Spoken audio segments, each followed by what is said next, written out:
E aí, gente boa? Alô, paz, irmãos. A paz, meus queridos. Então, sejam muito bem-vindos e que vocês aprendam mais uma vez aí a respeito aí do templo de Ezequiel, agora o capítulo 43 e 44. Olha, irmãos, a gente procurou se aprofundar um pouco mais sobre o sacerdócio de Zadok, o sacerdócio rebaixado, o sacerdócio da ordem de Melquisedeque. Ele não aparece no templo de Ezequiel, mas quando Deus ele faz as tipologias no templo de Davi, né, quando ele mostra a fidelidade da linhagem de Zadok e a infidelidade da linhagem dos levitas, que não eram da ordem da linhagem de Zadok, que fizeram o povo de Israel tropeçar, ele mostra ali, já vai mostrando ali coisas, sombras de coisas vindouras, que, aliás, a gente vai tão profundo que a gente vai lá no Monte Sinai, mostrar que lá no Monte Sinai, irmãos, olha que tremendo isso,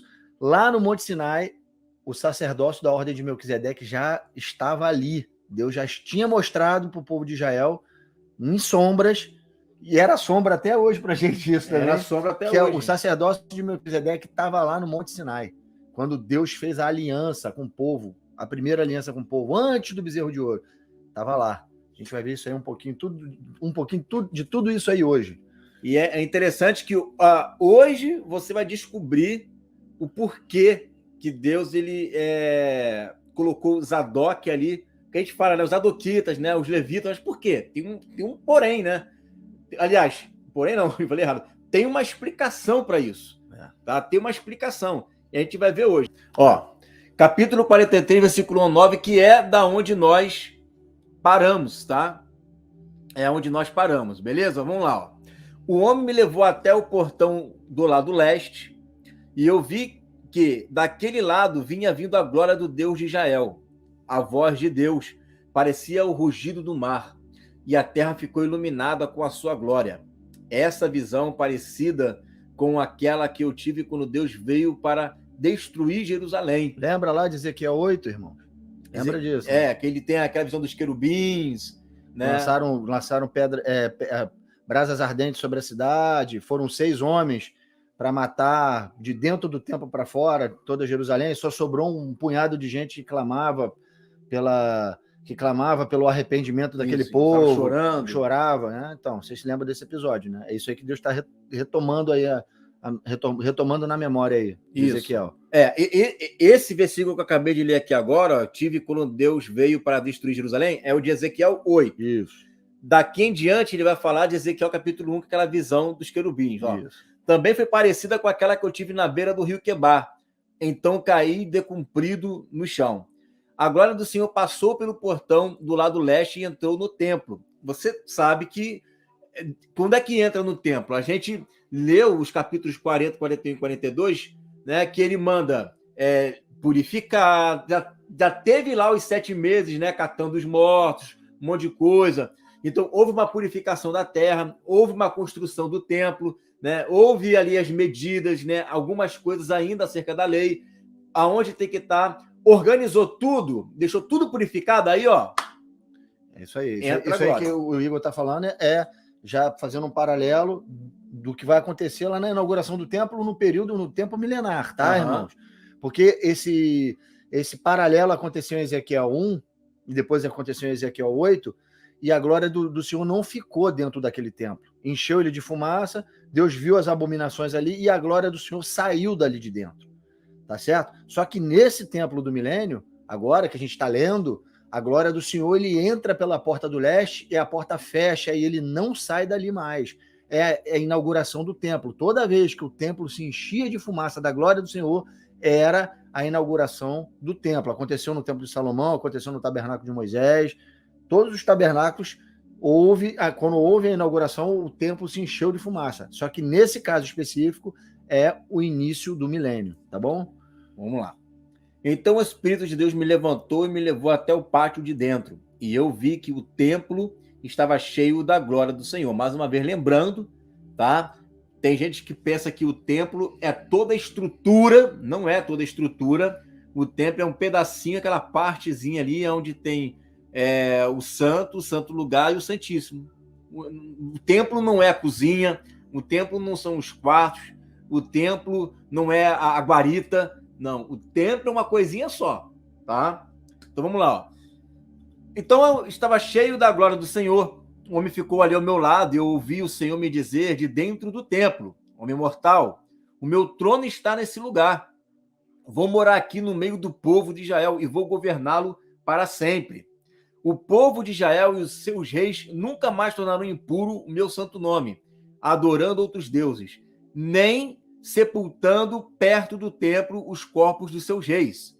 Os reis construíram a entrada e os pilares do seu palácio, encostados na entrada e nos pilares do meu templo. E assim, entre nós, ficou apenas uma parede. Ele reclamando, né, que fizeram ali o impuro tocando no que é puro, né? Eles profanaram o meu santo nome por causa de todas as coisas vergonhosas que fizeram. E por isso, na minha ira, eu os destruí. Agora, eles que deixem de adorar outros deuses e levem para longe os corpos dos seus reis. Se fizerem isso, eu viverei no meio deles para sempre. Nós até já explicamos esse texto na última aula. Na última aula a gente acabou aí.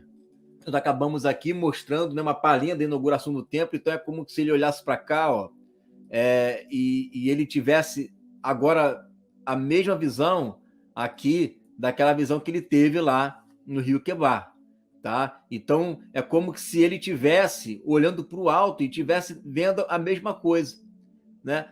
Aí a gente pode até dizer o seguinte, né, que a gente entende que lá em Apocalipse, quando fala que há uma grande multidão com palmas nas mãos, né, em cima do mar de vidro, dá a entender o quê?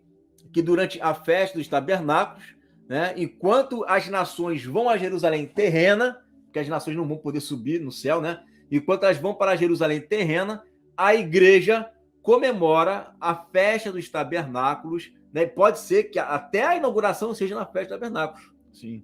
Né? É. E aí a igreja estará lá em cima. Por isso que diz: serve no templo do Senhor continuamente, né? Dia e noite. Porque lá em cima tem o altar, lá em cima tem a arca, lá em cima tem um templo. Tá lá, tá tudo em Apocalipse. E o ofício sacerdotal que a gente vai desempenhar no milênio é feito lá em cima. Aqui embaixo são os inferiores. Os inferiores. São os sacerdotes terrenos, os homens sacerdotes. E lá no alto são os da linhagem da ordem de Melquisedeque. E aqui você vê, né, que há uma junção, né? Na hora de comemorar a festa, há uma convergência, né, da comemoração, né? Comemora lá em cima e comemora cá embaixo. Né? Então, enquanto uns sobem para Jerusalém da terra, a gente sobe para Jerusalém de cima. Enquanto uns sobem para o Monte Sião da terra, a gente sobe para o Monte Sião celestial. Né? Então, durante 1000 anos, vamos comemorar 1000 vezes, né, lá no Mar de Vidro. Bem interessante aí o porquê que ele viu, ele teve essa visão no Mar de Vidro, né? Aí em cima, né? Ele fica em cima, né? Praticamente do templo, tá? Vamos continuar aqui. Deixa eu correr aqui. Vamos lá. Olha que interessante, isso é muito importante também, gente. Tá? Vai falar aqui do altar. Por que isso é muito importante? É importante porque, mais uma vez, é uma prova irrefutável, insufismável de que isto não é o templo de Moisés. Não é o tabernáculo de Moisés. Não é. E a gente vai ver isso daqui. Acho que está pequeno para vocês aqui. Eu vou tentar aumentar um pouquinho mais aqui, ó, para a gente poder ler junto. Ó. E o Senhor continuou: homem mortal, fale com o povo de Israel a respeito do templo, para que eles estudem a sua planta. Faça com que fiquem envergonhados por causa dos seus pecados passados, né? Se eles ficarem com vergonha do que têm feito, né, aí é como se estivesse dizendo: ó, já que eles se arrependeram dos seus pecados e dos pecados dos seus pais, agora mostre para eles um novo caminho, assim que eles devem agir agora. Explique a planta do templo para eles, isto é, o seu modelo, as entradas e saídas, as formas, o modo como tudo está arrumado e todas as leis e regulamentos. Escreva todas essas coisas para que eles possam ver como tudo está arrumado e para que cumpram todos os regulamentos. Esta é a lei do templo, não é a lei de Moisés. Você percebe que ele coloca bem claro isso, não é a lei de Moisés, é a lei do templo. Todo o terreno que fica em volta dele, no alto da montanha, Monte Sião, é santo e sagrado. Seguem as medidas do altar, usando as mesmas que foram usadas para medir o templo. Na base do altar, em toda a volta, havia uma valeta de 0,5 metro de fundura por 0,5 metro de largura. Do lado de fora havia uma beirada de 25 centímetros de altura. A parte mais baixa do altar tinha 1 metro de altura. A parte do meio media 2 metros de altura e estava afastada 0,5 metro da beirada. E toda a volta. A parte de cima também estava afastada 0,5 metro da beirada em toda a volta. Essa parte de cima também tinha 2 metros de altura, e sobre ela eram queimados os sacrifícios.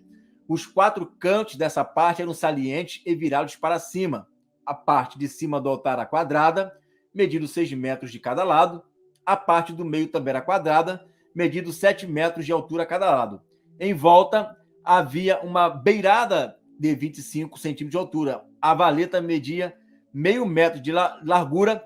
E olha aqui o detalhe importante desse texto. Ó. Os degraus do altar ficavam no lado leste. Você sabe que é um detalhe pequenininho aqui. Então, é um versículo assim, ó. E esse versículo aqui faz toda uma diferença. Parece que não é nada demais, né? A pessoa bate leitura ali, né? É só uma informação. Só uma informação. Isso aqui faz toda uma diferença, porque veja o que está aqui na lei, ó. Êxodo 20, versículo 25 e 26. E se me fizeres um altar de pedras, não o farás de pedras lavradas. Se sobre eles levantares o teu burril, profaná-lo-ás. Também não subirás ao meu altar por degraus. Olha aqui, ó. Não subirá por degraus, para que a tua nudez não seja descoberta diante deles. Era proibido fazer um altar com degraus. Era proibido. E nesse altar tem degraus. Né? Mas o que tem de relevante nessa informação? O que tem de relevante é que, mais uma vez, ninguém está voltando para a lei de Moisés. Né? Ninguém está voltando. Isso aqui, até os judeus chamam isso de a lei de Ezequiel. Né? É como se fosse uma outra lei. Por isso que eles nem mexem muito nesse capítulo aqui, porque eles falam assim, Moisés fala uma coisa, Ezequiel fala outra. Aí eles falam, deixa isso com o eterno. Isso aí é coisa. Eles nem entram nessa questão. Né? Mas é porque é a lei que Deus estabeleceu. Eu tenho que aceitar o que está escrito. Né? O que está escrito, está escrito.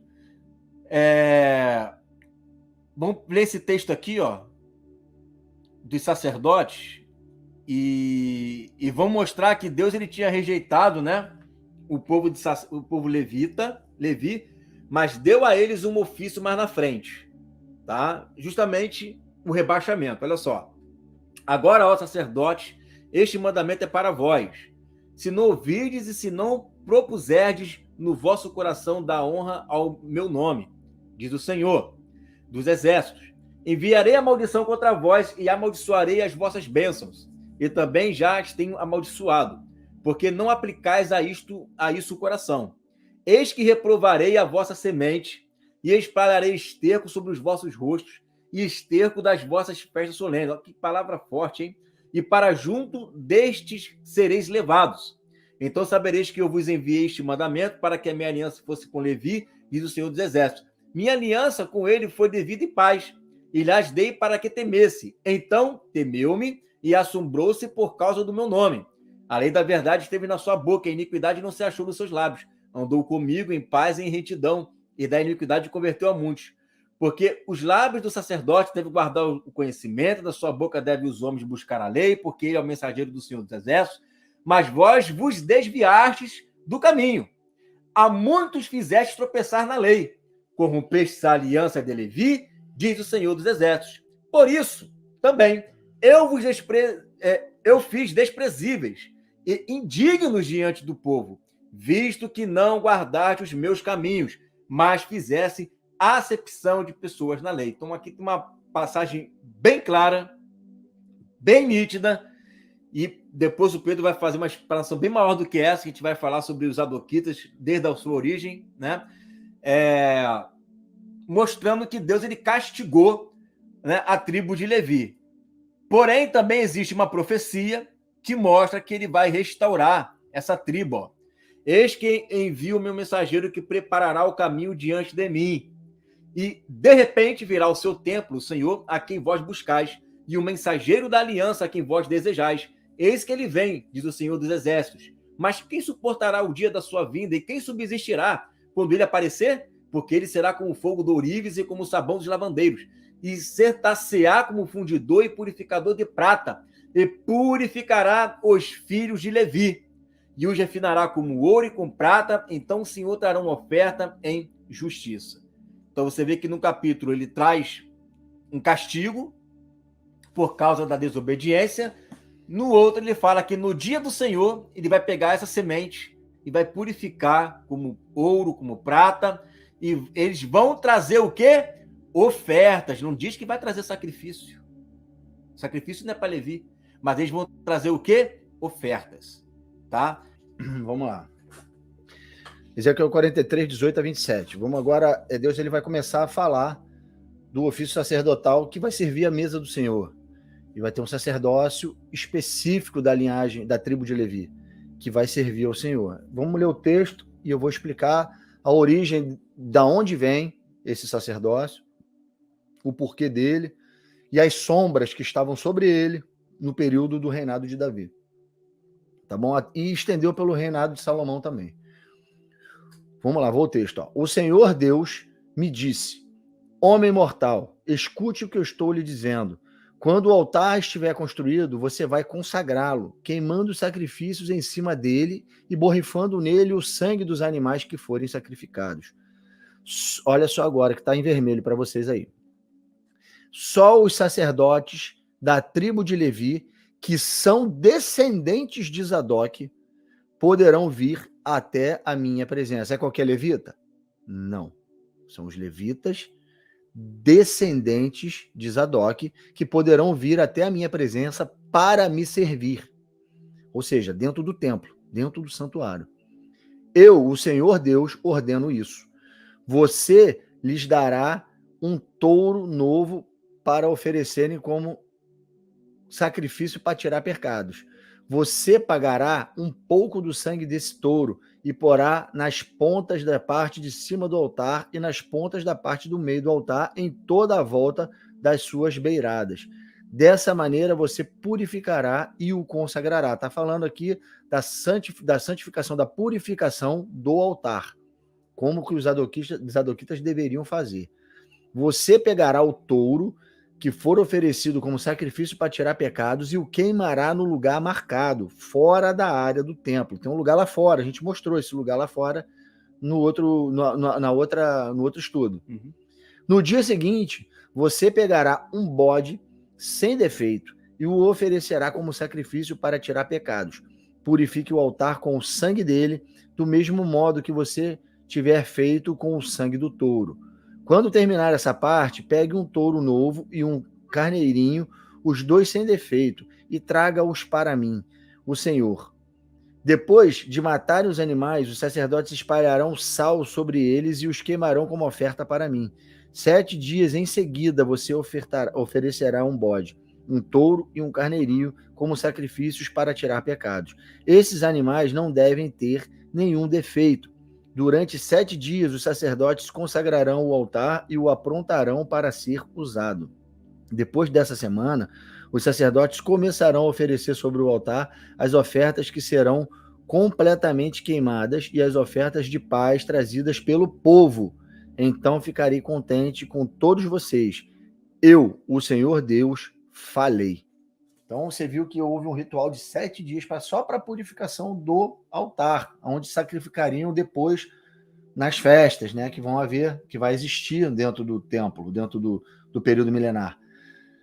Isso a gente vai ver nos capítulos mais na frente. Deus vai especificar as festas, a quantidade de animais que tem que matar, o que o povo tem que trazer, para quem que tem que dar. A gente vai falar isso mais na frente, não é nesse capítulo. O que eu quero mostrar aqui agora, nesse texto, é o que está lá em vermelho. Só os sacerdotes da tribo de Levi, que são descendentes de Zadok, poderiam fazer esse ritual todo de purificação do altar de sacrifício, como também faria o restante do ritual para as festas. Era só o que tratava de santificação, de coisas santas ao Senhor e servir na mesa de Deus, na mesa do Senhor, as coisas sagradas, era o sacerdote da tribo de Levi, descendentes de Zadok, o que a gente chama de zadoquitas, tá certo? Vamos lá, vamos da onde Deus tirou essa história, né?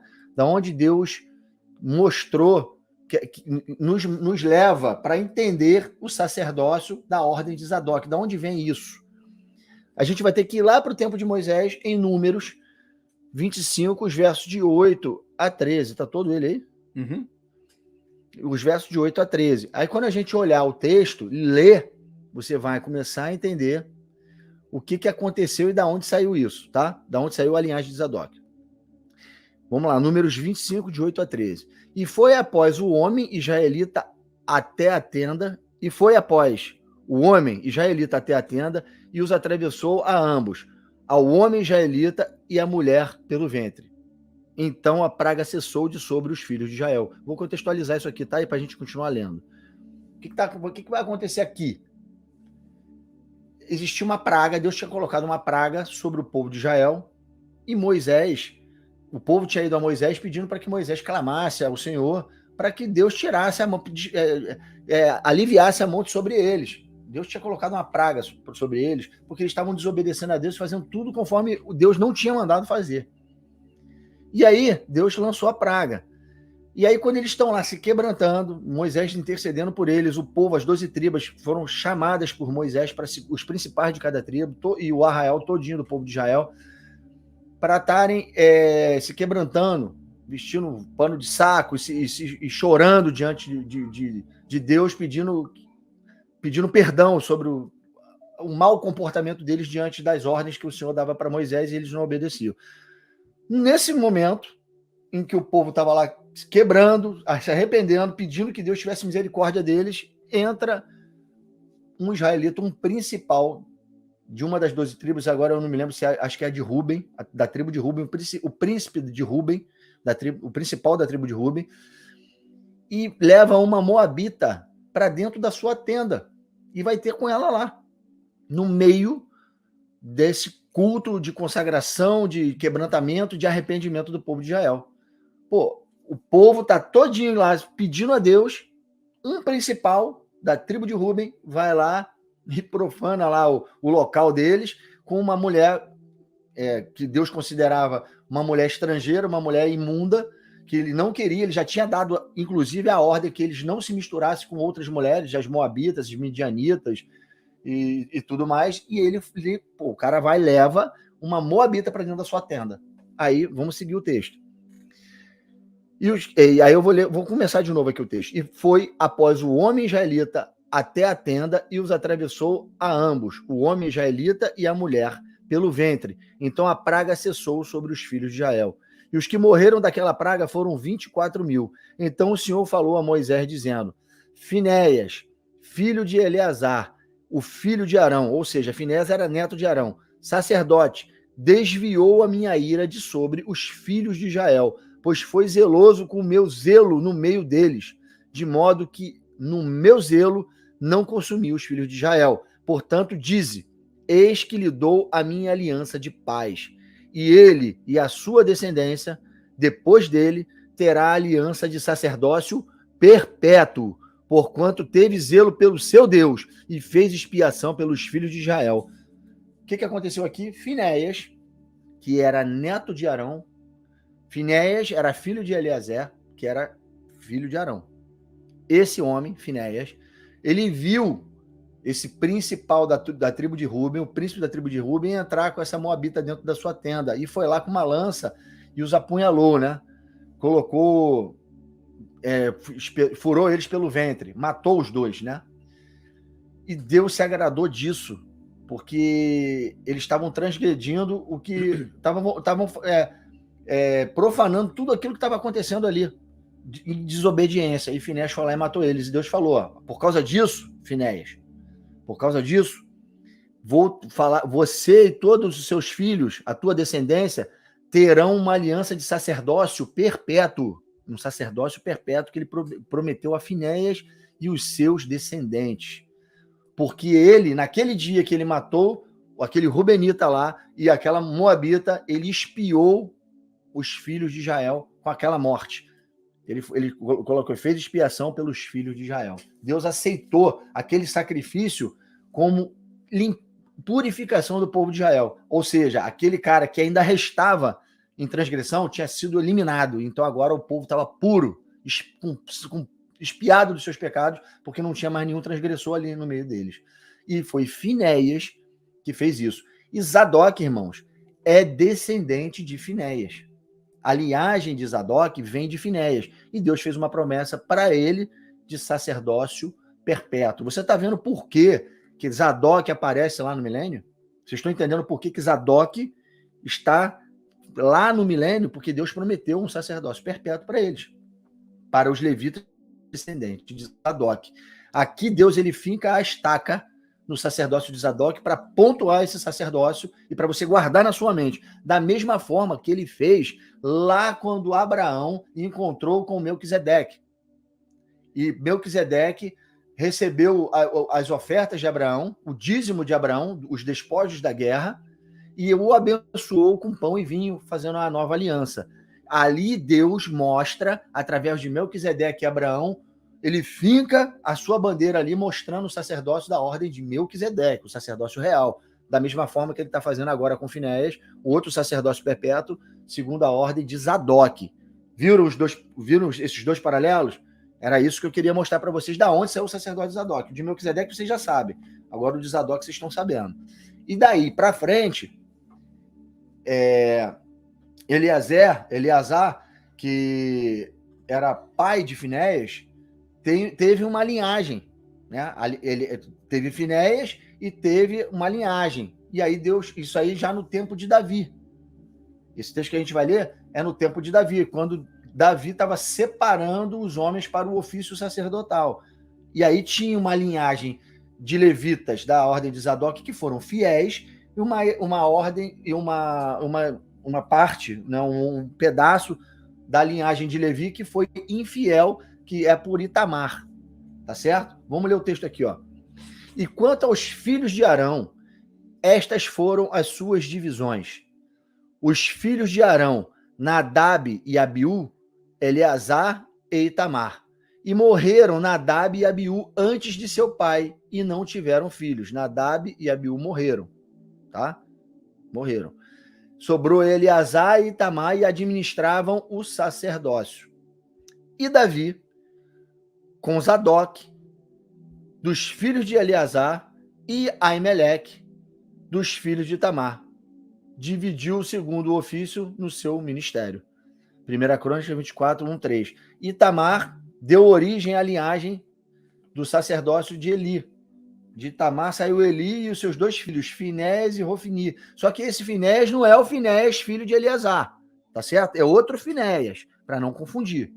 Tá bom? Esse Finéias e Hofni, eles foram tidos como infiéis. Se você ler a história de Eli, você vai ver, tá? E eles são descendentes de Itamar. Essa linhagem de Eli, Hofni e outros foram amaldiçoados por Deus. Esses homens fizeram Israel tropeçar no seu sacerdócio. E esses homens, levitas, são os que lá no templo de Ezequiel vão ser os que não vão participar do sacerdócio santo, das coisas sagradas, das coisas sacrificadas a Deus. Eles não vão fazer parte, eles só vão ficar circulando no pátio externo e nos portões. Eles não entram no pátio interno e nem no santuário, não fazem parte desse sacerdócio. Eles não são considerados sacerdotes por Deus. Eles são como se fossem auxiliares de sacerdotes. Eles ficam ali fazendo a parte de serviço do templo, mas que não tem nada a ver com a parte sagrada do templo.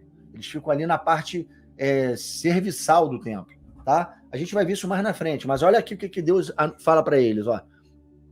E isto te será por sinal, a saber o que sobrevirá a teus dois filhos, a Hofni e a Finéias. Deus está falando para Eli, que ambos morrerão no mesmo dia. E eu suscitarei para mim um sacerdote fiel, que procederá segundo o meu coração e a minha alma, e eu lhe edificarei uma casa firme, e andará sempre diante do meu ungido, o Senhor, Jesus, né? E será que todo aquele que ficar de resto da tua casa virá a inclinar-se diante dele por uma moeda de prata e por um bocado de pão, e dirá: rogo-te que me admitas a algum ministério sacerdotal, para que possa comer um pedaço de pão. Ou seja, a linhagem infiel da tribo de Levi, que fez o povo de Deus tropeçar, mendigaria ao Senhor, esmolaria ao Senhor um ofício sacerdotal por um pedaço de pão. Essa foi a palavra de ordem que Deus deu ao sacerdócio levítico infiel, que fez o povo de Israel tropeçar, que isso vai se cumprir lá no milênio, no sacerdócio rebaixado de Levi, dos levitas, que não são da linhagem de Zadok. Vocês vão ver o que eles vão fazer, quais são os ofícios dele no templo. Você vê que eles falam assim, né? Uma moedinha de prata, o que é uma moeda de prata para um serviço de um mês inteiro? Né? E um bocado de pão, né? Só para você me admitir para eu fazer qualquer coisa ali no templo. Né? Ou seja, e é justamente isso que vai acontecer. A gente vai ler os textos. Isso é uma vergonha, irmão. Mais na frente. Esses homens foram chamados para serem representantes de Deus para as nações, principalmente para as 12 tribos. Esses homens faziam mais do que esses ofícios que eles estão clamando aqui como esmola. Eles entravam, eles mexiam nas coisas santas de Deus, eles sacrificavam, eles entravam no santo lugar, eles faziam coisas sagradas a Deus. E por serem infiéis, o castigo deles vai ser esse. Eles vão esmolar qualquer ofício. Tá vendo como é que Deus dá a paga? O que era tão importante que Deus já tinha dado para eles, eles não faziam com amor, com zelo, com esmero, com zelo. E Deus toma isso deles e dá uma migalha para eles, porque eles, por misericórdia, porque eles ficam pedindo qualquer coisa para fazer dentro do reino milenar. Tá? Vamos ver aqui, ó. A linhagem fiel. Olha só, vamos agora esquecer um pouco a linhagem infiel, vamos olhar para a linhagem fiel, aquela que Deus vai usar como um sacerdócio terreno, sacerdotes terrenos no milênio. Não estamos falando aqui da linhagem de Melquisedeque, da ordem de sacerdócio real de Melquisedeque. Essa é espiritual, tá? São feitas por homens glorificados, essas são feitas por homens terrenos, não tem glorificação nesses homens, tá? Mas são fiéis, foram fiéis a Deus, e Deus vai abençoá-los no milênio com um sacerdócio rebaixar, inferior ao de Melquisedeque, mas um sacerdócio santo também, tá? Então ele fala assim, ó, a sombra disso, irmãos, a gente pode ver, isso está escondido no reino de Davi. E vocês vão ver, porque Zadok está no reino de Davi, os levitas estão no reino de Davi, essa linhagem que a gente leu agora um pouco de Eleazar e de Tamar e tudo, eles estão aqui. Vocês vão ver isso se cumprindo em sombras. Se teve sombra no texto anterior, vai continuar tendo sombra agora. Tá? Olha aqui, ó. Então Davi, isso aí 1 Crônicas 16, de 37 a 40. Olha que texto poderoso, irmãos. A gente vai dar uma destrinchada nele para vocês entenderem. Então Davi deixou ali, diante da arca da aliança do Senhor, a Asaf e a seus irmãos para ministrarem continuamente perante a arca. Asaf era um sacerdócio, era levita, um sacerdócio que fazia a parte musical, os cânticos, a adoração. A parte do louvor e da adoração era feita por Asaf e pelos seus irmãos. Tá? Então, olha aqui, ó. Diante da arca da aliança, Davi está aqui separando os ofícios de sacerdote na época do seu reino. E o reino de Davi, ele começou com a arca num lugar e depois ele levou para Jerusalém. E então os sacerdotes, eles ficavam desempenhando ofícios de um lado e de outro, dentro do reino de Davi. Olha o texto, vamos lá agora. Então Davi deixou ali, diante da arca da aliança do Senhor, a Asaf e a seus irmãos. A arca já estava em Jerusalém. Para ministrarem continuamente perante a arca, segundo se ordenara para cada dia. Olha aqui, eles ministravam, Asaf ministravam continuamente, ó, tá escrito aí, sublinhadinho de azul, ó, continuamente, de dia e de noite, todos os dias, perante a arca, segundo se ordenara para cada dia. Esse sacerdócio, irmão, você está vendo aqui, de Asaf, que fazia diante da arca do Senhor, que estava em Jerusalém e não tinha véu, Asaf ele estava ali ministrando louvores diante da arca, foi a ordem de Davi. Continuamente, de dia e de noite. Isso nos remete para os 144 mil, que servem ao Senhor continuamente, de dia e de noite, com harpas, clarinetes e adoração. Lembra disso? Esse texto está lá em Apocalipse, não lembro em qual. Capítulo 8. E capítulo 7, né? Aí já emenda o capítulo 8 da grande multidão. Isso. E aí você vê eles ali adorando, servindo de dia e de noite em adoração a Deus. 144 mil. Essa é uma sombra, mostrando um sacerdócio de adoração em Jerusalém, no tempo do reinado de Davi. E aí continua. E mais a Obed-Edom, com seus irmãos, 68 a este Obed-Edom, filho de Jedutum, e a Roça, deixou por porteiros. E deixou a Zadok, o sacerdote, e os seus irmãos, os sacerdotes, diante do tabernáculo do Senhor, no alto que está em Gibeão. Então, olha aqui. Asaf, levita, estava fazendo a parte da ministração de louvores em Jerusalém, diante da arca. Zadok, no Monte Gibeão, estava lá fazendo sacrifício. Ele e os sacerdotes, a linhagem de Zadok com eles, os seus irmãos, os seus parentes, a sua descendência junto com ele. Eles estavam lá, no alto que está em Gibeão. Isso é em Siló. Tá? O Monte Gibeão é em Siló, uma região que pertencia à tribo de Efraim. Tá? Estavam lá para oferecerem holocaustos ao Senhor continuamente pela manhã e à tarde. Você está vendo aqui? Tardes e manhãs? Sacrifícios de tardes e manhãs feitas por Zadok, nos remetendo a um sacerdócio da velha aliança, um sacerdócio terreno, um sacerdócio braçal de sacrifício, enquanto um outro sacerdócio nos remete para os 144 mil, um sacerdócio de adoração e de culto. Está vendo dois sacerdócios aí, um de adoração, ministração de louvores diante da arca, e outro, um sacerdócio de Zadok, onde aconteciam matanças e holocaustos de tardes e manhãs. Um de dia e de noite, continuamente, o outro tardes e manhãs, mostrando um sacerdócio terreno e um sacerdócio espiritual. E o outro rebaixado, que é o que são os porteiros. Isso aí. Tá certo? E aí ele fala assim, ó, pela manhã e pela tarde, sobre o altar dos holocaustos, e isso segundo tudo que está escrito na lei do Senhor, que tinha prescrito a Israel. 1 Crônicas 16, 37, 40. Aí tem uma conexão tremenda, irmãos. É muito tremendo. Isso aqui que eu vou dizer agora. Isso veio hoje, irmãos, sabe? Eu estava ali, enquanto eu tomava banho, o Igor estava comendo lá embaixo, a gente estava se preparando para gravar aqui, isso me veio no chuveiro. Esse texto de Gênesis 49, 10 é uma promessa que Jacó faz para Judá. Eu leio esse texto no estudo das duas casas, mas eu nunca entro nesse pormenor ali, porque eu não tinha a revelação completa. Mas hoje Deus entregou essa revelação. E olha o que diz aqui, ó. O cetro não se arredará de Judá, nem o legislador dentre seus pés, até que venha Siló, e a ele se congregarão os povos. Siló, irmão, é onde fica o Monte Gibeão, uma cidade de efraimitas. É uma cidade que é território da tribo de Efraim. Siló é lá, o Monte Gibeão. E lá a arca ficou por muito tempo. Certo? O trono do Senhor estava em Siló, no Monte Gibeão, uma região de efraimitas. O que eu quero dizer com isso? O que isso é uma sombra? Jesus, irmãos, se lembra do episódio da mulher samaritana, que ele estava lá em Samaria, capital de Efraim, lidando com os gentios, e ficou com eles por 2 anos, que significa 2 milênios, e isso, na nossa dispensação de tempo, é o Espírito do Senhor, o Espírito de Cristo que está em nós e habita conosco por 2000 anos, por 2 dias. Ele não está no meio dos gentios. A arca da aliança, né, o trono de Deus, representado aqui, né, pela divindade do seu Espírito dentro de nós.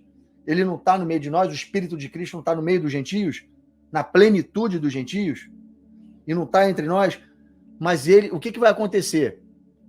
Davi pegou a arca da aliança, que é a glória de Deus, representação de Deus, e levou para Jerusalém. Você se lembra desse episódio? Que ele botou uma estola sacerdotal, uma roupa de sacerdote, e ali ele representava o sacerdócio real de Melquisedeque, porque ele prefigurava a figura de Cristo e entrou dançando com roupa de... Ele era rei, vestido de sacerdote, levando a Arca da Aliança, sem véu, e as 12 tribos ali de cara com a Arca da Aliança. Isso nunca aconteceu na história, irmãos. Nunca tinha acontecido na história. A Arca da Aliança na presença das 12 tribos, sem véu. Só o sumo sacerdote podia fazer isso. E no dia da expiação, irmãos. Certo? Então você vê que Davi, ele está colocando a arca em Jerusalém, fazendo uma tipologia do Cristo e das duas casas nele, diante do trono de Deus no milênio.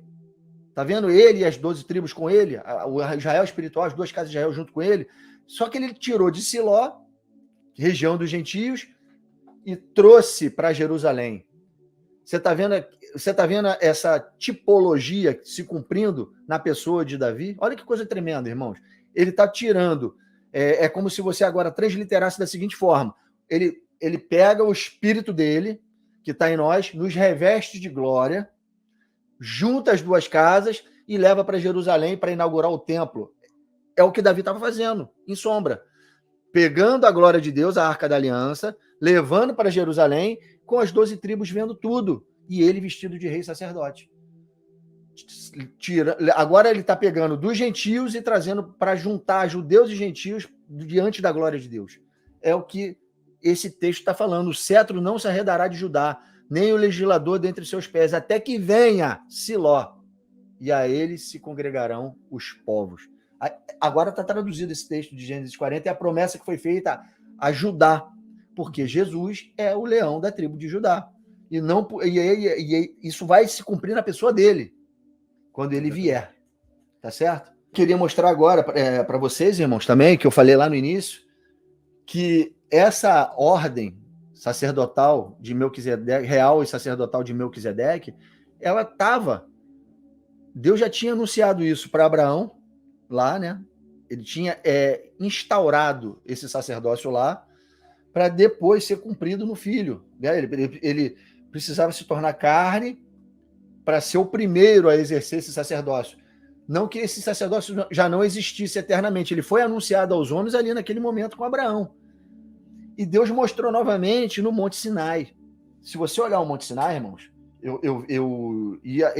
essa mensagem que eu vou falar agora, essa revelação que eu vou trazer para vocês agora, uma parte dela eu vi num vídeo do irmão Tiago Tis, quando ele foi para Israel e ele foi no Monte Sinai e ele tripartiu, né, o Monte Sinai em átrio externo, santo lugar e santo dos santos. Eu, sinceramente, eu nunca tinha meditado dessa forma e, cara, faz todo sentido. E você vai ver que aquilo ali foi o primeiro tabernáculo ao ar livre que Deus montou. E ele tripartiu mesmo o Monte Sinai. Porque na hora da aliança, que ele pegou o livro para aspergir sangue, e Moisés subiram 70 homens com ele, acho que são 70, não foram 70 homens? 70 dos anciãos. Isso. Subiram com ele, mas não podiam ir até o cume do Monte Sinai, até o topo do Monte Sinai, eles não podiam ir. Mas Deus falou para Moisés levar Josué com ele. Aí eu pergunto para vocês, Josué não era o sumo sacerdote? Era. Por que Josué não estava? Aí, irmãos, quando você vê o templo de Ezequiel, você conhece as duas casas de Israel, e você vê o funcionamento do milênio dentro desse templo de Ezequiel, você vai entender o que Deus estava mostrando no Monte Sinai. Arão ficou lá, no átrio externo, irmãos. Ele era o sumo sacerdote. Ele era para estar dentro do Santo dos Santos, mas ele não estava. Ele ficou no átrio externo. Outros anciãos subiram com ele, com Moisés, mas não subiram até em cima. Ficaram no santo lugar, só observando e escutando. Mas quem subiu foi Moisés e Josué. Moisés, da tribo de Levi, levita como Arão, representando os judeus, porque quando você conhece as duas casas de Israel, você sabe que os levitas ficaram no sul, desempenhando os ofícios do templo, e eram considerados judeus, assim como os benjamitas, e assim como os judeus da tribo de Judá. Ele ficou ali, Moisés subiu, foi no Santo dos Santos, na presença da glória de Deus, na presença da glória, que ali era aquela bola de fogo, era uma sarça, né? Isso. Pegando fogo, era o Espírito de Deus ali, aquela coisa tremenda. E quem estava ali naquele Santo dos Santos ali? Naquele tabernáculo ao ar livre? Josué, um efraimita, e Moisés, um levita judeu. Judeu e gentio, judeu e um efraimita, de frente para a glória de Deus, recebendo a ordem para ser... naquele momento, não tinha tido o bezerro de ouro ainda. Naquele momento, Deus estava casando com o povo de Israel e prometendo a eles que eles seriam uma nação de reis e sacerdotes, porque na frente deles estavam um judeu e um efraimita, as duas casas de Israel, que representam o sacerdócio da ordem de Melquisedeque. Você está vendo que Deus já tinha anunciado isso lá, irmãos? Lá, e deixou Arão lá fora, porque Arão representaria o sacerdócio levítico que faria os ofícios externos, os ofícios terrenos no templo. E tem outro grupo que fica mais para fora ainda, que são as nações. Pois é. Entende? Vocês entenderam isso, irmãos? Que coisa maravilhosa que Deus já tinha anunciado lá no Sinai. E depois que eles transgridem a lei, aí acabou. Viraram uma nação, era uma nação de reis e sacerdotes, não foram. Viraram uma tribo de sacerdotes para para 12 tribos, para uma nação só, não para nações. E aí Deus vai restaurar isso com os judeus e gentios no filho dele, para restaurar essa tipologia, essa sombra que ele tinha mostrado para Moisés, quando ele prometeu que Israel seria uma nação de reis e sacerdotes. Entendido? É muito tremendo isso, irmão. Muito bom, cara, essas explicações, né? Porque você consegue entender as profecias, as tipologias, né, que Deus está usando para justamente mostrar o porquê que está escrito aquilo, né, em Ezequiel. Porque você vai ler ali Ezequiel, você vai ver o de Zadok, o de Levi. Como assim? Né? Por quê? O que está acontecendo que está aparecendo ali? Cadê os de Melquisedeque? Onde é que eles estão? Né? Então você entende por que Deus está mostrando aquilo dali. Por quê? Tem um passado, tem profecias, tem analogias. E o de Melquisedeque está lá em Apocalipse. Em Apocalipse é que você vê o sacerdócio de Melquisedeque trabalhando o tempo inteiro, do início ao fim. Né? Agora, o de Ezequiel já é como se fosse um apocalipse para eles, né? De como que vai funcionar o reino milenar. Você vê que Josué ele tinha uma honra dupla, né? Porque Josué sempre estava com Moisés nessas horas e Arão não estava. Você vê que como que Deus ele coloca o efraimita sempre junto. E depois quem foi que conduziu o povo para colocar na terra? Josué, uma tipologia de Cristo, um efraimita. As duas casas de Israel. Entende? Lindo demais. Josué e Caleb eram um efraimita e um judeu. Os dois entraram ali na terra prometida, representando as duas casas de Israel. Vamos lá. O homem me levou até o portão de fora, no lado leste da área do templo. O portão fechado. Quando ele está falando isso, gente, o portão de fora, ó. A gente lê os textos de Ezequiel que mostra o sacerdócio de Zadok. Vai ser depois. Vai ser depois. Ele vai voltar de novo esse assunto, né? Tá. O portão estava fechado. Então o Senhor me disse: este portão ficará fechado, nunca será aberto. Ninguém poderá usá-lo, porque o Senhor, o Deus de Israel, entrou por ele. Deve ficar sempre fechado. Mas o rei poderá ir lá para comer uma refeição santa na minha presença. Ele entrará e sairá pelo salão interno desse portão. Ele está falando aqui desse portão leste, tá? Da parte externa. Então, é esse daqui. Os outros 6 aqui, na verdade 5, né? Os outros 5 podem ficar abertos, né? O dia inteiro, não tem problema. Agora, esse portão aqui, ele fica fechado. Por quê? Irmãos, é o portão que, pelo que a gente vê ali, é o que fica de frente para o Santo dos Santos, onde você olha o Santo dos Santos, né? Aquela visão que nós vimos na aula anterior, tá? Então vamos continuar lendo aqui, ó. Então o Senhor me disse, esse portão, já li, né? Agora, olha que interessante que ele fala aqui, ó. Esse portão ficará fechado. ninguém poderá usá-lo, ninguém pode abrir, ninguém pode fechar. Por que ninguém pode abrir e ninguém pode fechar? Olha aqui que interessante o texto, ó. E o anjo da igreja que está em Filadélfia escreve isto: o que é santo, o que é verdadeiro, o que tem a chave de Davi. A chave de Davi era a chave que dava para abrir as portas, né, ali do templo. O que abre e ninguém fecha, e fecha e ninguém abre. Você vai entender isso se você ler Isaías 22, tá, irmãos? Isaías 22 está lá, Sebna e Eliaquim. Você vai ver que a chave de Davi é tirada de Sebna, que era um mordomo, mas era infiel, porque queria, ali é uma tipologia do diabo, e Deus coloca a chave de Davi, né? As promessas feitas a Davi, era toda a liberdade, toda a autoridade que Deus deu em aliança a Davi, ele colocou sobre Eliaquim, que é uma tipologia de Jesus. Eliaquim significa aquele que Deus levanta, que Deus ressuscita, que Deus ergue. Cum, né? A palavra cum no hebraico é levantar, não tem palavra ressurreição no hebraico, é levantar, reerguer. E Eliaquim, a palavra cum forma Eliaquim. É aquele que Deus ergue, que Deus levanta, falando de Jesus. Entende? E aí ele coloca a chave de Davi em Eliaquim. E aí Eliaquim tem toda a autoridade de um servo, né? Toda a autoridade de um mordomo, de transitar por dentro do templo, onde o rei, acho que era o rei Ezequias, se eu não me lembro, não me engano agora, reinava naquela época. Tinha acesso a todos os compartimentos do templo. É uma tipologia. Jesus, ele tem a chave de Davi, as promessas estão sobre o Filho de Deus, que é a raiz de Davi, e ele vem e abre a porta do leste. E só ele abre e só ele fecha. E aqui está dizendo, ó, e porei a chave da casa de Davi sobre o seu ombro, abrirá e ninguém fechará, fechará e ninguém abrirá. Né? Tá com ele essa chave. Ah lá, Isaías 22, é o texto que... Né? E fixá-lo-ei como um prego no lugar firme, será como um trono de honra para a casa de seu pai. É isso aí. Né? Leva isso lá para o milênio, você vai ver por que a glória de Deus entra pela porta do leste e não sai mais. Ele fala, aqui está o meu trono e o estrado dos meus pés, e habitarei para sempre no meio de ti, no meio do meu povo. Tá em Ezequiel esse texto também. Vamos lá, vamos continuar, que tem bastante coisa aqui ainda. Isso são detalhes, né? Agora acho que ele vai voltar lá para aquele texto. Vamos ver aqui, ó. Ah, tá, isso aqui é importante, gente. Olha que interessante, ó.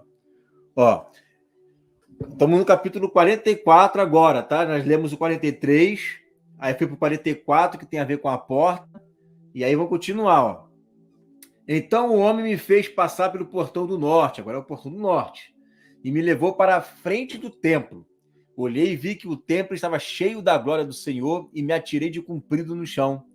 Então o Senhor me disse, homem mortal, preste atenção em tudo que você vir e ouvir. Eu vou lhe dar as leis e regulamentos do templo. Note bem quais as pessoas que têm permissão para entrar no templo e as que não têm. Ele nunca fala assim, olha para a lei de Moisés. Ele fala, lei do templo. Tá? Diga a esses israelitas rebeldes que eu, Senhor Deus, não vou tolerar mais as coisas vergonhosas que eles estão fazendo. Eles têm profanado o meu templo. Não tem a ver com o templo do milênio, não. Está mostrando lá para trás, tá? Uhum. Deixando os estrangeiros que não foram circuncidados, gente que não conhecem, entrar no pátio do templo. Né? Isso estava acontecendo lá no tempo de Ezequiel, que é o que remete a Ezequiel capítulo 8, que nós estudamos na semana retrasada. Quando a gordura e o sangue dos sacrifícios estão sendo oferecidos a mim, assim, fazendo todas essas coisas vergonhosas, o meu povo tem quebrado a minha aliança. Eles deixaram que estrangeiros realizassem no meu templo as cerimônias sagradas, em vez deles mesmos fazerem isso. Né? Eu, o Senhor Deus, afirmo que nenhum estrangeiro, olha que coisa, gente, que não for circuncidado, que me obedece, entrará no pátio. Tá vendo que não tem nada a ver com a igreja. Ah, circuncisão é espiritual. Não, a igreja não entra no pátio. No pátio? Nós entramos no Santo dos Santos. No pátio do templo. Né? Então, ó, que não me obedece, entrará no pátio do meu templo. Nem mesmo o estrangeiro que esteja vivendo no meio do povo de Israel. Tá? Então, isso aqui é importante, que ele fala clarissimamente que haverá, sim, circuncisão, né? Parece até uma coisa assim ridícula, ou que volta, né, para as coisas de Moisés, mas a gente está vendo, não é só isso. Na nossa próxima aula, a gente vai mostrar para vocês, né, todos os tipos de sacrifício que tem nesse momento. Os irmãos têm que entender que a lei do templo, ela é muito maior, muito perfeita, muito mais perfeita do que a lei de Moisés, que era temporária, que era temporária e imperfeita. Óbvio que Deus mostrou sombras na lei de Moisés, mas a lei do templo, ela é muito maior. Uhum. Ela vai ser... Tem um texto em Isaías que fala, acho que é Isaías, que fala que a lua, no milênio, o brilho do sol será de como 7 dias, um brilho acumulado de 7 dias, e a lua terá o brilho do sol. Quando você entende que o sol é a nova aliança e a lua é a velha aliança, você vai ver que no milênio não tem lua, né? Não tem lua que eu estou dizendo, entenda a figura que eu estou dizendo, não tem velha aliança. O brilho da aliança, o brilho do sol, que vai ser por 7 dias, é a ordem sacerdotal de Melquisedeque trabalhando com eficácia, trazendo luz, uma luz que não dá para mensurar. Imagina a luz do sol acumulada de 7 dias, brilhando. Essa é a luz do sacerdócio da ordem de Melquisedeque. Porém, o sacerdócio da terra, o sacerdócio dos homens, levitas, da ordem de Zadok, vão ter a lua, né, que era a velha aliança, que eles praticavam quando estavam aqui fazendo a lei de Moisés, que era representada na lua, vai ter o brilho do sol.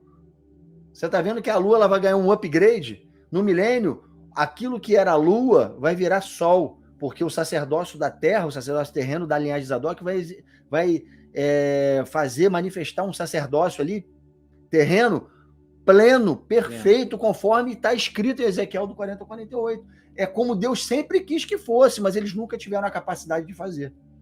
No milênio vai ser feito de maneira categórica, perfeita, exata, tintim por tintim, como Deus falou para fazer. E por isso que vai servir de vergonha para eles, porque era para ser feito dessa forma e eles nunca fizeram. Eles vão ter que fazer e vão fazer. Entende? Por isso que a lua vai ter o brilho do sol. E o sacerdócio da ordem de Melquisedeque, um sol, um brilho de acumulado de 7 dias de luz. Entende, irmão? O que está querendo dizer esse texto? É isso. Então você vai ver o sacerdócio, a circuncisão, irmãos, vai ter que haver a circuncisão. Deus vai querer isso, vai exigir isso de forma perfeita, tá certo? Homens consagrados a eles, porque esses homens que se passarem pelo milênio e não caírem na artimanha do diabo no final, esses homens vão entrar na eternidade, irmãos. Não. Nós fomos circuncidados pela nova aliança, na mente. Esses homens não tiveram Cristo, não creram em Jesus, e essas nações não creram em Jesus, mas vão circuncidar para terem a marca do Deus vivo, entendeu? Da forma como era feita na nova aliança, mas essa aqui não é a velha aliança, é a lei do templo. Totalmente diferente. É isso aí. Tá? Parece uma coisa retrógrada, né? Mas não é. É evolução. Isso aí é para poder depois entrar na eternidade. Uma coisa importante também que a gente tem que frisar, quando você olha para a migração da antiga aliança para a nova aliança, existe um período chamado de transição. Então, por exemplo, lá em Atos, você vê Paulo circuncidando Timóteo, você vê Paulo fazendo voto de nazireado, você vê Paulo fazendo sacrifício, as ofertas, tá? Então, você está vendo ali um período de transição, né? Deus parece que tolera esse período de transição, porque Deus não faz nada abrupto. Isso aqui é muito engano de muita gente. Eles acham que Deus faz as coisas assim abruptamente. Não faz abruptamente. Você sabe que Deus ele trabalha com um tutor espiritual. A própria lei foi um aio até chegar a Cristo. Então ele veio trabalhando devagar, como se o povo tivesse que ir se acostumando com essa nova realidade. Então o povo de Israel, eles vão passar por essa transição também no reino milenar durante 1000 anos para se acostumar com as coisas espirituais perfeitas para entrar no reino eterno. É um período de transição. É isso aí. E nada mais, nada menos do que o milênio, propriamente dito, que é a restauração das nações. E elas vão ser restauradas seguindo a lei que sai de Sião. Não é o que está escrito no texto? Que lei é essa que sai de Sião e a palavra de Deus que vem de Jerusalém? A gente não lê esse texto no milênio?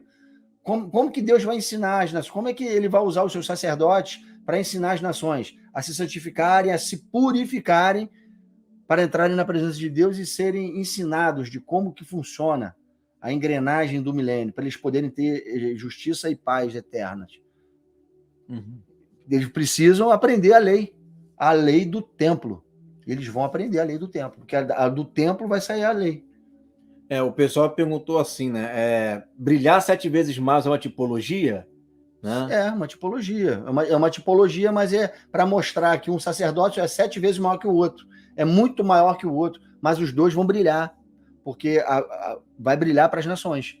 Um vai ser sacerdote e rei, o outro vai sacerdotar para purificar as nações, para poderem entrar no lugar santo ali, terra santa. A gente não leu que aquele monte é monte santo ao Senhor. As nações não podem entrar de qualquer maneira. No milênio tem pecado, no milênio tem morte. Como é que esses homens...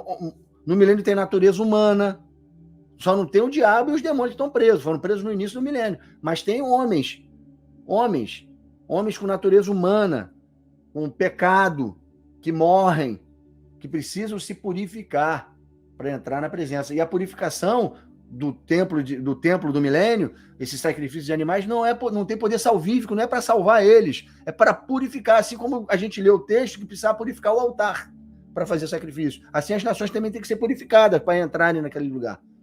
Todo o ambiente ali tem que ser purificado, porque é ali que Jesus está com a igreja gloriosa.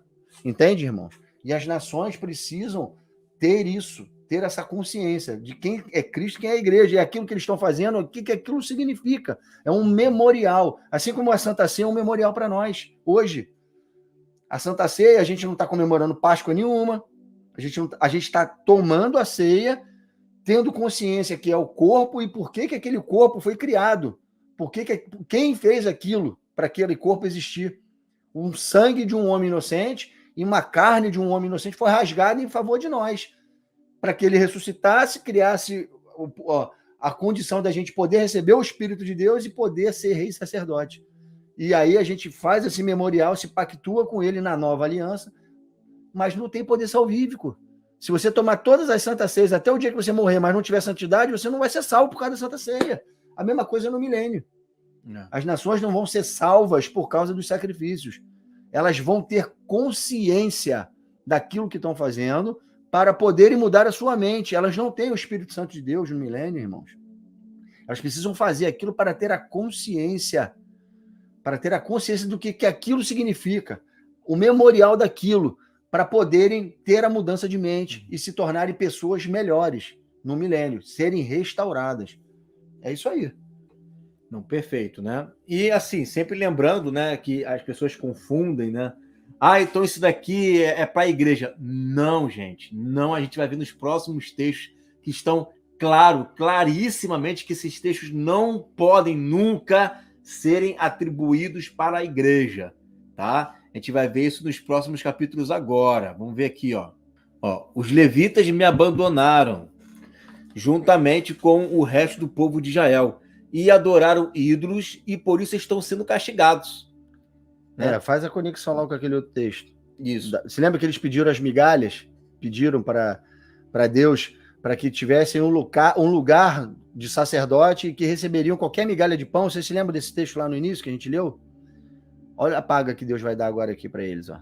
Eles podem me servir tomando conta dos portões e fazendo o serviço do templo, podem matar os animais que o povo traz com as suas ofertas para serem completamente queimadas e como sacrifícios. E ficarão no meio do povo, no meio do povo para servir. Eles vão servir aos povos, não a Deus. Eles vão fazer aqueles serviços ali intermediários, né? Eles se encarregarão do culto de ídolos para... carregaram não. Carregaram. Eles se encarregaram do culto de ídolos para o povo de Israel e assim fizeram os israelitas pecarem. Se lembra da geração lá de... É esse aí, ó. Itamar. Itamar. Pô, lembra do Itamar? Pra lembrar do Itamar Franco. Aí, você lembra do Itamar, que foi uma linhagem infiel, que deu a origem aos filhos de Eli, que o outro Finés e Ofni? Aí, então, essa linhagem fez o povo de Israel tropeçar, irmãos. Fez o povo de Israel tropeçar. E Deus tá falando dessa linhagem aí que foi amaldiçoada por Deus. A linhagem fiel sacerdote de Eli. Né? Isso aí. Entendeu? Aí Deus está falando. Ó, aí diz assim, ó. Eles se encarregaram do culto de Itros, né, a descendência de Itamar, Eli, Ofni e Finéias, para o povo de Israel, e assim fizeram os israelitas pecarem. Por isso eu, o Senhor Deus, juro solenemente que serão castigados, e não me servirão como sacerdotes, nem chegarão perto de nada que seja santo para mim, nem entrarão no lugar santíssimo. O castigo pelas coisas vergonhosas que eles fizeram é este: eu os encarrego de guardar o templo e de fazer todos os serviços dele. Parte externa do templo, tá, irmãos? Eles vão trabalhar... Não é o santuário, eles vão ficar aí no pátio. Ficar aqui, ó, nessa parte assim, ó. Essa aqui que eles ficam, ó. É isso aqui. Mostra aí ao redor toda a rodeia, tudo é a parte externa. Aqui, ó, pátio de fora, é onde eles ficam. Recebendo as nações no meio do povo e fazendo a parte de fora aqui, ó. Preparando os animais, fazendo as coisas todas ali. E deixar pronto para os sadoquistas sacrificarem e fazer as coisas sagradas ao Senhor. Tá certo? Eles ficam na parte de fora. Essas foram as migalhas que Deus deu para eles, que eles pediram lá. Uma moeda de prata e um pão de bocado. Isso aí, Deus está dando, está mostrando o que vai acontecer com eles. Ó. É isso aí, porque foram infiéis. Eles vão ficar aqui na guarda do templo, vão ficar aqui vigiando. Recebendo as nações, recebendo os príncipes. Fazendo aquelas verificações dos animais, né? Isso vai ser o que eles vão fazer, ficar aqui na cozinha, tomar conta dos quartos, limpar, né? E eles vão exigir isso, eles vão pedir no tribunal de Cristo, me deixa pelo menos fazer isso, né? Eu quero fazer isso, né? Deus vai mostrar, é isso aí que vocês vão fazer. Ó. E por causa disso, vocês vão fazer isso.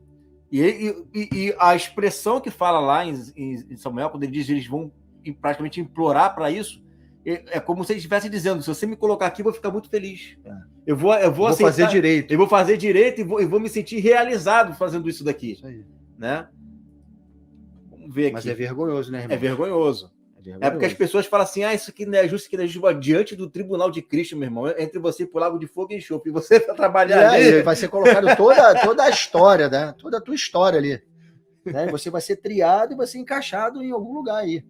Ou como rei sacerdote, para receber galardão, ou como nação, ou como... Vai ver onde que vai ficar um judeu aí nessa história. O cara fala assim: você quer ficar na guarda ali do templo eternamente, eu quero falar de fogo e enxofre. Até eu querer ficar na guarda ali. Tá amarrado, eu não quero não. Não, mas entre um e o outro, pelo amor de Deus. Eu quero pensar nessa praga. Olha, deixa eu ver aqui, ó. Beleza. Agora, olha só que interessante. Isso aqui também é um texto que mostra como que não pode ser para a igreja, tá? Olha só. Depois eu vou mostrar uma coisa aqui, eu vou voltar lá naquela explicação que eu fiz, porque ele voltou a falar de Zadok aí, né? Eu esqueci de ler um texto, depois eu vou ler. Vai lá. Tá. Ó, o Senhor Deus disse: porém, quando todo o resto do povo de Israel se afastou de mim, os sacerdotes da tribo de Levi, que são descendentes de Zadok, continuaram a me servir fielmente no templo. Agora, tá vendo aí? Ele vai lá no passado e, por causa do comportamento do passado, ele dá um presente para eles no reino milenar. Agora eles me servirão e virão até a minha presença para me oferecer a gordura e o sangue dos sacrifícios. Somente eles, os Zadoquitas, entrarão no meu templo, servirão no meu altar e se encarregarão do culto no templo. Quando entrarem pelo portão do pátio, de dentro do templo, deverão vestir roupas de linho, quando estiverem de serviço no pátio de dentro ou no templo. Não deverão usar nada que seja feito de lã.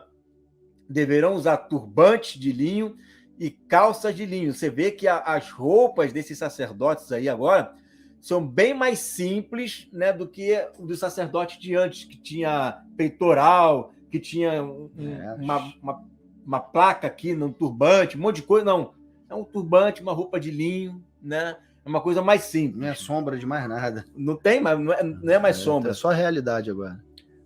Olha só que interessante. Deverão usar turbantes de linho e calças de linho para não suarem. Aí eu pergunto, alguém glorificado. Se isso aí for a igreja. Sua, né? Não tem como. Isso aqui não é igreja. A igreja não está aqui para suar. Não usarão cintos antes de saírem para o pátio de fora, onde o povo está. Deverão primeiro tirar as roupas que usaram, ao servirem no templo, deixando nas salas sagradas, ou seja, aquela roupa de lã, né? Eles deverão vestir a outra roupa, a de linho fino, a fim de evitar que a sua roupa sagrada, a de lã, prejudique o povo, né? Ou seja, o santo com o profano, né? Os sacerdotes não devem rapar a cabeça. Olha isso aqui não é para a igreja, gente. Não tem como isso ser para a igreja, tá? Os sacerdotes não devem rapar a cabeça, nem deixar o cabelo comprido, mas devem cortá-lo com decência, tá? Os sacerdotes não beberão vinho antes de entrar no pátio de dentro. Os sacerdotes não poderá casar. Olha aí, tá vendo aí? Ó, isso aqui é para a igreja, gente. Se no reino não tem nem... Os filhos de Deus são como anjos, que não casam e nem dão em casamento.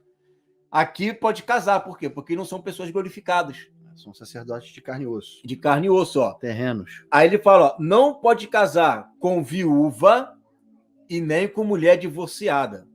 Tá vendo aí? Tem gente que fala, quem divorciou tem que ficar solteiro resto da vida. Não, tá aqui escrito. Tá? Mulher divorciada, mostrando ali, claro, né, que foi por um motivo legítimo, pode casar com ela, tá? Mas somente com uma viagem, ó. Essa é viagem minha aqui, ó. Uma virgem israelita ou com a viúva de um sacerdote.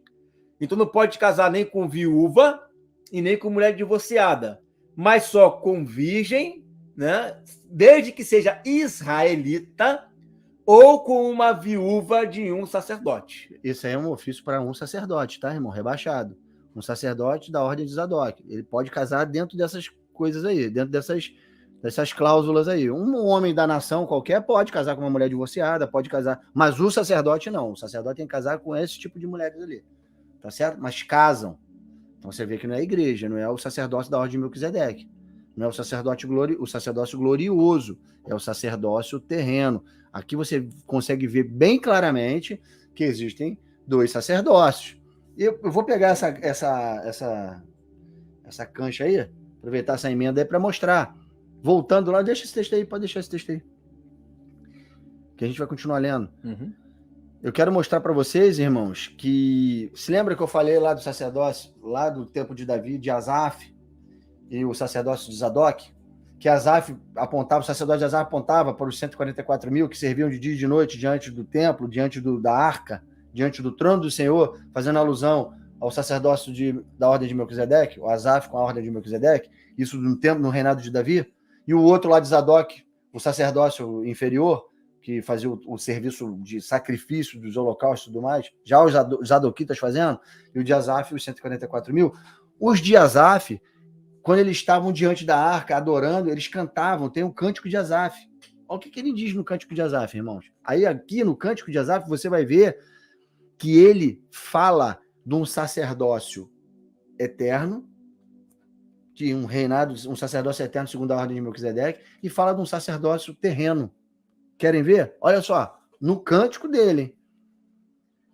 Vós, descendentes de Israel, 1 Crônicas 16, de 13 a 18, diz assim: Vós, descendentes de Israel, seu servo, vós, filhos de Jacó, seus escolhidos, ele é o Senhor, nosso Deus, os seus juízos permeiam toda a terra.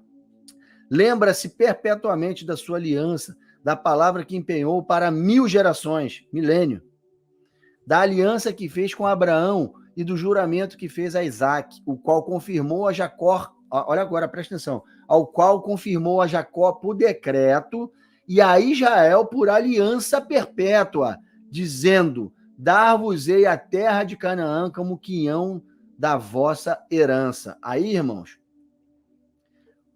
a palavra, quando ele fala assim, aliança que fez com Abraão e do juramento que fez com Isaac, ao qual confirmou com Jacó por decreto, a palavra decreto é choques, no hebraico, C-H-O-K, que significa lei. Então ele firmou com Jacó por lei, né? Por lei. A lei de Moisés, a lei do sacerdócio terreno, que vigorava lá no templo lá, né? Jacó por decreto, Jacó por lei, e o estatuto ou ordenança obrigatória. Mas quando fala sobre Israel, ele diz, e a confirmou a Israel por aliança perpétua. E aqui a palavra que a gente usa no hebraico, lá quando você clica na palavrinha, é olam, O-L-A-M, olam, que significa eternidade. Ou seja, o que está dizendo claramente, o que ele está dizendo aqui nesse cântico, né? Claramente, que para Jacó, Israel carnal, Deus tem um decreto, uma lei que ele precisará cumprir, certo? E para Israel, ele tem uma aliança eterna que ele também precisa cumprir. E ele conclui dizendo que essa aliança, ou esse juramento, tem a ver com a herança do reino, ou seja, com a aquisição de Canaã como herança deles. Você está vendo que tem um decreto para Israel que ele vai cumprir por lei, que é o Israel terreno, que é o Jacó, que é o povo terreno do milênio, o povo terreno que está exercendo o sacerdócio de Zadok, e por um Israel, ele tem uma aliança eterna. Ou seja, tanto o sacerdócio da ordem de Melquisedeque quanto o sacerdócio terreno vão herdar o reino, vão herdar a terra. Um desempenhando uma função espiritual de rei sacerdote, real na terra, sacerdócio no céu, e o outro um sacerdócio para as nações, de sacrifício, de coisas sacrificadas, da mesa do Senhor, coisas sagradas, entendido? Asaf falou isso lá. E Asaf representava os 144 mil ali naquela ocasião do reinado de Davi, que eram os cânticos e os sacrifícios espirituais, né? Feitos pela tribo de Levi, muito descendente bom, de Arão. É isso aí. Muito bom. Né? Aí está o texto, aí continua aí, ó. Os sacerdotes ensinarão ao meu povo a diferença entre o que é santo e o que não é, e entre o que é puro e o que é impuro. O sacerdócio de Zadok que vai fazer isso, irmão. Olha a moral que Deus está dando para o sacerdócio de Zadok. Quando houver uma questão legal, ou seja, é como se houvesse um sinédrio de novo, né? Os sacerdotes decidirão o caso de acordo com as minhas leis. Eles eles comemorarão as festas religiosas de acordo com as minhas leis e regulamentos. Quais leis e regulamentos? As leis e os regulamentos do templo, tá? E manterão santos os sábados. Você percebe que o milênio é um sétimo dia, mas dentro do sétimo dia tem todo final de semana a festa dos sábados. Os sábados permanecerão santos. O sacerdote não deverá tocar no morto. Olha como é que não tem nada a ver com a igreja, gente. O sacerdote não deverá tocar no morto, porque se fizer isso, ficará impuro. Mas poderá tocar no cadáver do pai ou da mãe, ou de um filho, ou de um irmão, ou de uma irmã solteira. Depois que ele se purificar de novo, deverá esperar 7 dias. Então, entrará no pátio de dentro do templo e oferecerá um sacrifício pela sua purificação, para que assim possa servir de novo no templo. Sou eu, o Senhor Deus, quem está falando.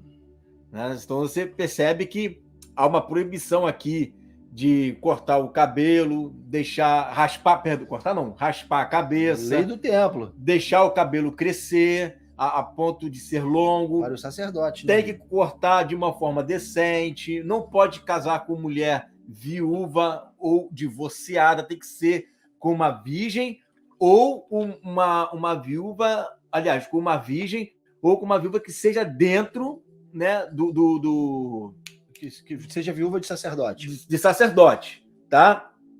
E agora nós estamos vendo aqui, né, a questão deles manterem os sábados, as festas religiosas. A gente vai ver isso tudo lá na frente. Né? Os mortos, ele pode tocar em alguns ou não. Tocou, ainda que venha a ser tocado nesses que são absorvidos, tem que ficar se purificando durante 7 dias. Gente, é impossível a gente pegar esse texto e querer atrelar a igreja. Não tem. Nem espiritualizar. Tá. Como é que eu vou espiritualizar? Sacerdócio terreno aí no templo. E para fechar, os sacerdotes terão uma herança. Eu sou a sua herança. Eles não terão propriedades em Israel. Eu sou a sua propriedade. As ofertas de cereais, as ofertas feitas para tirar pecados ou culpas, serão o alimento dos sacerdotes. Ó, tirar pecados, tá vendo ali, ó? Pecados. E tudo que for separado para mim, em Israel será deles. Você está vendo aqui ó, uma coisa? Ó, cereais, ofertas feitas para tirar pecados e culpas serão alimento dos sacerdotes. Alimentos vão comer, irmão. Esses sacerdotes aqui, terreno, vão comer. Sabe por quê? Porque lá no primeiro estudo, no segundo estudo, no primeiro estudo, aliás, de Ezequiel 40, a gente viu que tinha cozinha no templo. Sim. Você se lembra das cozinhas que tinham ali para fazer as comidas dos sacerdotes? Tem cozinha, irmão.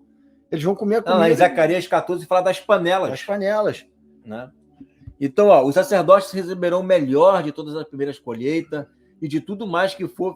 Percebe, né? Os sacerdotes sadoquitas recebem o melhor, enquanto que os levitas recebem um pão, um bocado de pão. Né? Um bocadinho de pão. Toda vez que as pessoas assarem pão, darão aos sacerdotes o primeiro pão como oferta.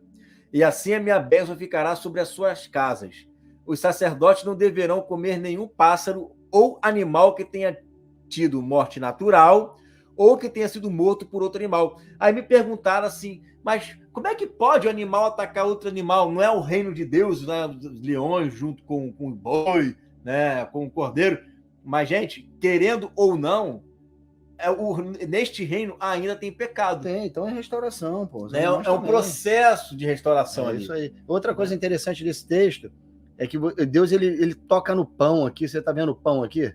Ele fala que toda vez que as pessoas assarem pão, darão os sacerdotes o primeiro pão como oferta, e assim a minha bênção ficará sobre as suas casas. Você se lembra na parábola do rico e do Lázaro? O rico fazia uma tipologia a ajudar o sacerdócio, é o sacerdócio infiel. Essa parábola ela começa um pouco mais acima, em Lucas. Ela não começa ali. Deus mostra em cima da parábola do rico e do Lázaro o servo infiel, tudo que ele reprova no serviço a ele. E aí, quando ele entra na parábola do rico e do Lázaro, ele está mostrando ali quem é o servo fiel, que o servo fiel seria o Lázaro, que está no seio de Abraão, e nos remete a Eliezer, o servo de Abraão lá de Gênesis. E mostra Judá, que ali nessa parábola fala das duas casas, né? Eliezer, que é Lázaro no hebraico, ele é o servo fiel de Abraão, por isso estava no seio dele. Enquanto o outro, que vestia roupas sacerdotais, e estava toda a característica do rico ali, nos remetendo a um sacerdote, nos remetendo a um cara que tinha toda a parte do escalão de Israel, né? Que era assim que os sacerdotes se viam. Ele ficava ali e era rico porque regalava as coisas de Deus, comia, desperdiçava tudo, exercia para o seu bel prazer o ofício sacerdotal que Deus dava para eles, e ele se regalava, tá no texto, ele se regalava. Aí esses caras, eles eram infiéis a Deus, por isso eles estavam lá no lugar de tormento, no mundo dos mortos.